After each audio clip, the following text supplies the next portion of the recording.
29 December 20,000 লোক নিয়ে ঢাকায় নির্বাচন কমিশন ও সচিবালয়ের সামনে অবস্থানের পরিকল্পনা চট্টগ্রাম বিএনপির। ঢাকাগামী যানবাহনে বাধা দেওয়ার অভিযোগ। রাজশাহীতে টহল গাড়িতে ককটেল মেরে পুলিশ হত্যার ঘটনায় মিনু বুলবুল সহ 400 জনের বিরুদ্ধে 2টি মামলা। নির্বাচনকে সামনে রেখে সারা দেশে চলছে যৌথ বাহিনীর অভিযান। রাজধানীর মিরপুর থেকে 150 জন আটক।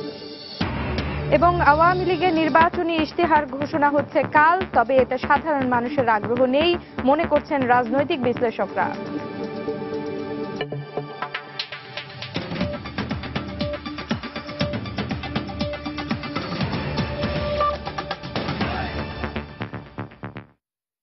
সময় সংবাদে আপনাদের সঙ্গে আছি আমি ফারহানা ন্যান্সি।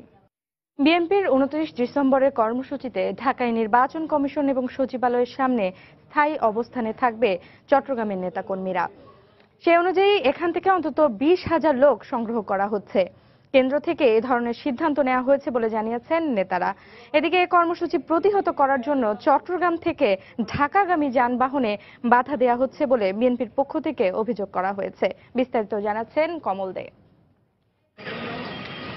লাগাতার হরতাল এবং অবরোধের পর এবার রাজনীতিতে নতুন করে শঙ্কা জাগিয়ে তুলেছে বিএনপির গণতন্ত্রের জন্য ঢাকামুখী যাত্রা। বিএনপির পক্ষ থেকে এটিকে শান্তিপূর্ণ কর্মসূচি বলে দাবি করা হলেও চট্টগ্রামের নেতারা ভিন্ন কিছুর আভাস দিচ্ছেন।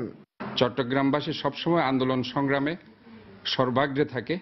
ঢাকাতে চট্টগ্রামবাসী অবশ্যই এই তামাশামূলক নির্বাচন যারা করছে, কমিশন অফিস এবং অন্যান্য যে রাষ্ট্রযন্ত্রগুলো আওয়ামী লীগ অফিসে পরিণত হয়েছে, এদেরকে অবশ্যই ঘেরাও করবে বলে আমরা আশা করছি।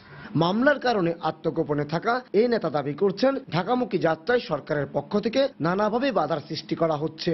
বাধা সত্ত্বেও আমরা বিভিন্ন স্ট্র্যাটেজিক্যাল ওয়েতে আমরা ঢাকা যাচ্ছি। এক্ষেত্রে বাস কাউন্টার ম্যানেজাররাও বলছেন কিছু বিধিনিষেধ জারির কথা।